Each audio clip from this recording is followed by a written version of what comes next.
Pour gagner du temps et de l'efficacité, commençons tout de suite par une comparaison.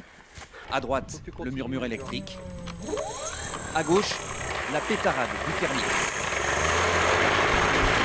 Entre les deux, Georges Blotin n'a pas hésité. Il a jeté son dévolu sur le moins bruyant. Avec le moteur qui va entraîner l'hélice directement, et le support moteur, lui, contient toute l'électronique pour pouvoir gérer l'électricité qui provient de la batterie.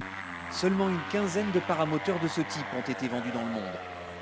Une vitesse de 20 à 40 km/h, une autonomie d'1 heure, pour savourer la beauté du paysage sans l'agressivité des décibels. On passe directement en mode parapente. Voilà, ça se met à planer. Là, c'est du parapente, plus de moteur. Alors ça descend parce qu'il n'y a pas de thermique, mais après on peut remettre du moteur et repartir.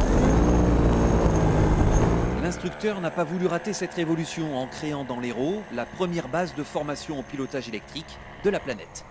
Sur la commune de Campagne, 315 habitants. Un peu de réticence au début, mais la mairie a réalisé que les nuisances restaient limitées. Et c'est bien ce qui intéresse cet autre professionnel. Il a prévu lui aussi d'abandonner la formule tondeuse à gazon. Avec un moteur thermique, on fait plus de bruit, on va concentrer le bruit sur un seul et même endroit, sur des durées importantes, alors qu'avec l'électrique, on va pouvoir voler sur place sans gêner personne. Les premiers pratiquants affichent le même profil. Déjà pilotes et souvent de paramoteurs, ils ne veulent plus polluer.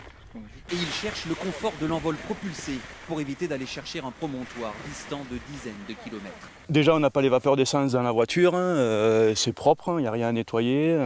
L'avion, donc, c'est décollage de l'aérodrome, éventuellement plan de vol et beaucoup de contraintes, au moins 1 heure avant le décollage. Le prix des engins, entre 12 et 15 000 euros, contre 5 à 8 000 pour la version thermique.